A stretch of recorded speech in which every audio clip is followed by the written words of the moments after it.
You are welcome back to the channel. For those who are new here, this is Flavia Bako. And those who have been here from day one, I do not take you for granted. I thank you for your support. Continue to like and to comment.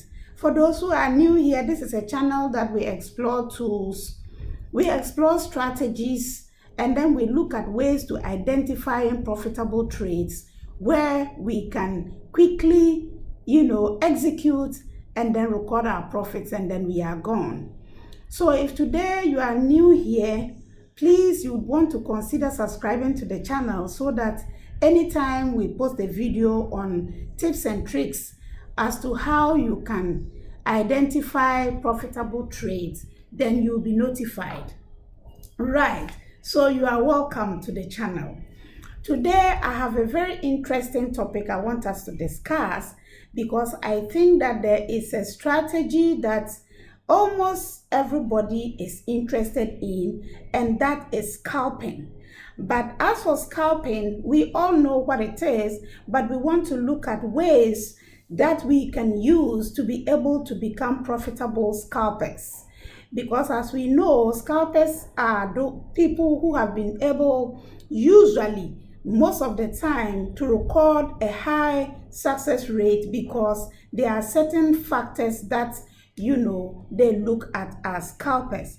But today my focus is to take us through certain conditions that will help us to be successful and profitable scalpers. All right, yes, so we are looking at the factors that make scalping profitable trading on the stock market, whether you are trading stock options, you are trading crypto, or you are trading forex. And number one, we want to look at volatility. If we want to be successful scalpers, then we need to look at assets that have some kind of volatility in them, because as you know, as a scalper, you don't go into the market and you are there for long. You get into the market and then you execute your trade. Once your profit records, you exit. And so you must be trading an asset that has some kind of volatility, and enough volatility to help you be able to scalp and then record your profits fast. Then we would be looking at, high liquidity. If you are trading an asset, then there should be large numbers of buyers and large numbers of sellers for you to be able to get in there, record something, and then you are gone. Because if you are trading an asset and then, there's little buyers and there's little sellers, then you may not even be able to know whether you are taking a buy or a sell position. And that brings me to my third point, and that is we are supposed to be looking at, as scalpers, supposed to be looking at trending markets. For us to be able to be profitable as scalpers, we should be looking at markets that are trending. And by trending, I mean we should be looking at an asset that has some kind of trend, either an uptrend or a downtrend, because we want to enter and then you exit. Right? You don't want to enter into a stagnating, market condition as a scalper. Right. And that will bring us to where we need to be identifying, support and resistance levels, where we can also use that as, a tool that will inform us to either take or exit a trade. And then second is we want to be able to identify, we want to employ technical analysis that will help us to be able to identify, in our charts, things like flags, pennants. We look at triangles, we look at certain signals and potential price reversals or continuations that will help us, take a very informed decision as to whether we want to enter for a buy position as a scalper, or we want to enter for a sell position as a scalper. right? We can't just enter into the market not knowing exactly what is happening. We need to understand by our technical tools to understand the next move, the potential next move of the market. Then you jump in, right? So we will be looking at that one too as one that will help us be able to scalp and scalp profitably, right? I want us to look at the third thing also, and that is to be able to use certain indicators. Now, as a scalper wants, like I said before, a scalper wants to enter, and then for there to be some movement, either up or down, and then you record your profit and exit. Now, we need certain technical analysis, or we need certain indicators that can help us be able to determine whether there will be a reversal, or there will be a price movement up, or there will be a price movement down. And tools like that, we look at moving averages. Moving averages can help us, right, to be able to know when a stock is ready to bounce up or down. And then we can look at the relative strength index, the RSI. Stochastic is one we can add to be able to determine when a price or an asset is either overbought or oversold. Then we will be able to know whether we are taking a buy or a sell position, right? Because as scalpers, if we are able to master the techniques of scalping and then look at our technical analysis very, very well, we would always be on a win, especially when we have trending markets, right? And then number 4, I want us to look at price action, right?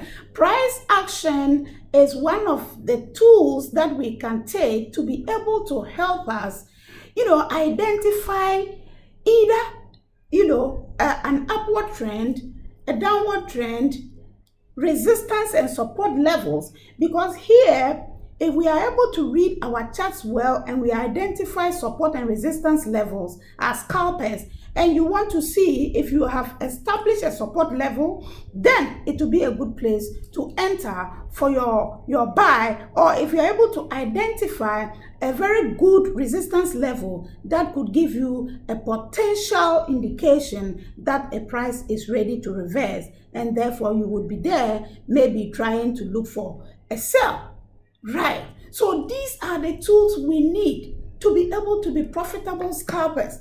And then 5, we can talk about everything and leave risk management aside. Because at the end of the day, risk management is what will help us to be able to stay on the market all the time, right? If we are able to manage our trades very well, we are looking at our position levels, we are looking at our stop loss, we are looking at our price profit targets, right? We will be able to set targets for ourselves that will determine whether we want to enter into this trade now, and when we want to exit that trade by our profit target.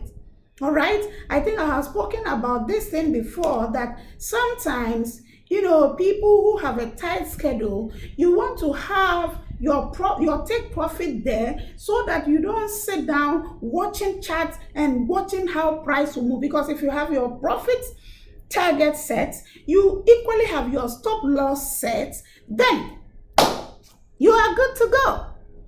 So this is a way that as scalpers we can use to be able to be profitable and manage our risk also very, very well, right? And then the last one I want to talk about is our psychology, trading psychology. There are certain psychological factors that we need to take into consideration, and I think as scalpers, we most of the time we are able to call these factors, to put these factors under check, and that is emotional, we look at emotionals, and because scalpers go in quickly and come out quickly, there are people who have, in court, able to plan their trades very well, right? So that means that we have the discipline to be able to put profits targets, stop losses, control our position sizes, right? And then we disengage ourselves from over trading, right? Emotional trades, revenge trades. All these ones are things that we need to put under check. And if that is done, then of course, we can be very, very profitable scalpers. We can't say that scalping, is not good. Scalping is something that will always make sure that you enter and exit, with your profit. But if it is not planned well, if it is not, properly structured, and you are not able to execute your trades very well, of course, you could be in the red. And we don't want to ever be in the red as scalpers. Scalping is a very profitable tool. It is a very high opportunity, tool for us to use on the stock market. Right. So I will encourage you to put all these factors into consideration if you want to enter as a scalper. Right. You want to be able to determine when you want to enter for your trade, and before you enter, all these factors I have mentioned should form a confluence as to why you want to either enter for a buy or you want to enter for a sell.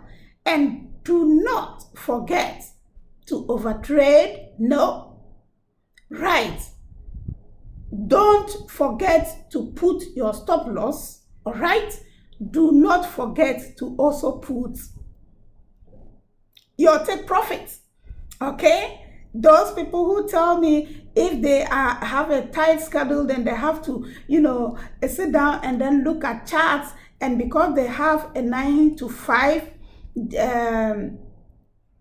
jobs, they are unable to also have time to read charts. And if you are somebody who wants to employ these factors and tools as stopping losses and then taking your profits and you set them as targets, you will always have, the time to be able to trade whilst also running your usual schedules.